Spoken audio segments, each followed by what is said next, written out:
Morning, welcome back to my channel.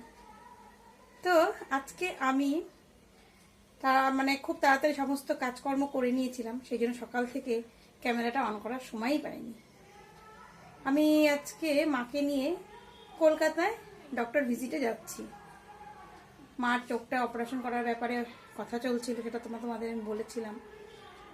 তো একবার তো দিশাতে, সারাপুর দিশাতে দেখিয়েছিলাম, ব্যারাকপুর দিশাতেও দেখালাম। তো এবার কলকাতায় একটা বেস্ট ডক্টরের আমরা খোঁজ পেয়েছি, তো সেখানে আমরা আজকে ডক্টর ভিজিটের জন্য মাকে নিয়ে আমি যাচ্ছি। তো আগে থেকেই অ্যাপয়েন্টমেন্টটা করা আছে, সেটা দুলু করে রেখেছে। তো সেই জন্য আজকে সকাল থেকে বেশি কিছু রান্না করতে পারিনি, সংসারে বাকি যাবতীয় সব কাজ করেছি, আর শুধু মাছের ঝোল আর ভাত করেছি।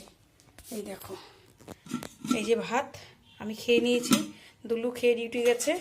আর এই যে কাতলা মাছ আনা হয়েছিল, সেটাই শুধু ঝোল করে রেখে দিয়েছি। বাচ্চারা, বাবান অন্যদিন বাড়ি থাকে, আজকে বাবারের প্র্যাকটিক্যাল এক্সাম আছে স্কুলে। বাবান স্কুলে গেছে, আর বাবুকে তো সকালে আমি স্কুলে দিয়ে এসেছি, কিন্তু বাবুকে আমি আজকাল আনতে যেতে পারছি না, কারণ আমাকে এক্ষুনি বেরোতে হবে।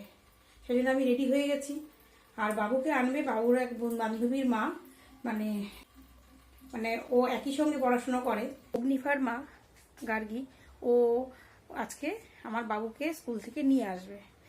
এই যে বন্ধু হয়ে বন্ধু যে এই যে অসময়ে এই যে উপকারটা করছে, এই জন্য অগ্নিবার মায়ের কাছে আমি চিরকৃতজ্ঞ থাকবো, কারণ আজকে আমি আনতে যেতে পারছি না, সেই জন্য ও আমার বাবুকে আজকে স্কুল থেকে নিয়ে আসছে। হ্যাঁ, তো এটা আমার কাছে খুব ভালো লেগেছে এই ব্যাপারটা। আমি একবার বলাতেই ও বললো, হ্যাঁ তা আমি আছি, আমি এনে দেবো, তুই চিন্তা করছিস কেন। তো সেই জন্য নিশ্চিন্তে আমি বেরোতে পারছি। দুলুও বেরিয়ে গেছে আগে, বাবানও স্কুলে চলে গেছে, আমিও বেরিয়ে যাচ্ছি।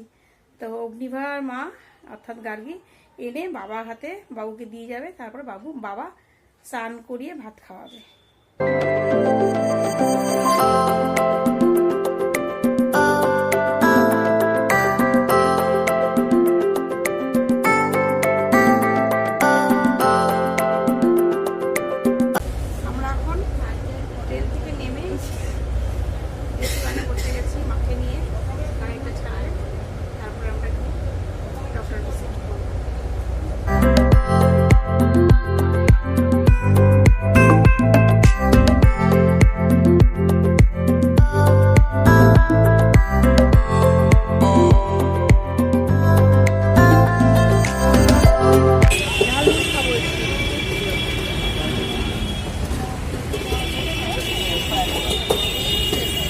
কলকাতার ফুটে দাঁড়িয়ে এই সমস্ত ঝালমুড়ি সাজিয়ে রেখেছে। এই ঝালমুড়ি খাওয়ার মজাই কিন্তু আলাদা, আমার তো খুব ভালো লাগে। এই ঝালমুড়ি খাবো, ঝালমুড়ি খেয়ে চা খাবো।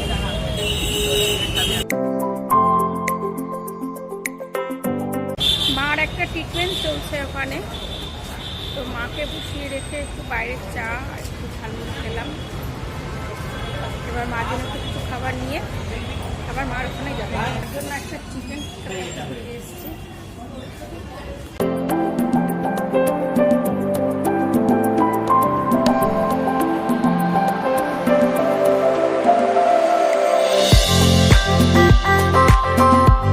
আমরা তো বসেই আছি, কতক্ষণ যে বসে থাকতে হবে একটু বুঝতে পারছি না।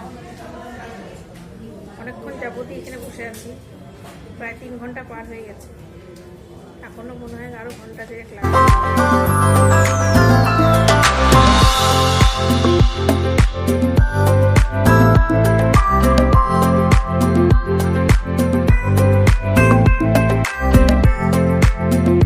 এই জাস্ট বাবার বাড়িতে এলাম, বাবাকে ব্যাপারগুলো বললাম, দিয়ে 1 কাপ চা খাচ্ছি।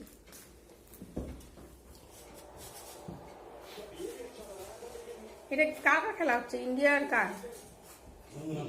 ইংল্যান্ড। কালকে ব্লগটা শেষ করা হয়নি, তো কালকে বাবার বাড়িতে তো ফিরে চা খেলাম। চাটা খেয়ে শরীরটা খুব খারাপ, সারাদিনই লাগছিল, সেইভাবেই চলছিলাম, কিন্তু কাছে ক্যালপল ছিল না যে খেয়ে নেবো, আর দোকান থেকেও কিনে খাওয়া হয়নি। তো বাবার বাড়িতে একটা চা খাওয়ার পরে ক্যালপল খেলাম, তারপর বাড়িতে এলাম। সে তো বাচ্চা দুজন একাই ছিল, বাবান দেখছি এসে ভাতটা বসিয়ে দিয়েছিল, যেহেতু 9টা সাড়ে 9টা বেজে গেছিলো। ভাতটা তারপরে আমি নামিয়ে আর কোনো দিকে না তাকিয়ে সোজা বাচ্চাদের খেতে দিলাম। খেতে দিয়ে আমি খেয়ে কিন্তু শুয়ে পড়েছিলাম। তো কি মাকে ডাক্তার দেখানো হলো, কি কি হলো না হলো তোমাদেরকে পুরোটাই আমি পরে বলবো। তো আজকের ব্লগটা আমি এখানেই শেষ করছি। যদি তোমাদের ভালো লাগে তাহলে লাইক করো, কমেন্ট করো আর সাবস্ক্রাইব করো। দেখা হচ্ছে পরবর্তী একটা ইন্টারেস্টিং ব্লগে। টাটা।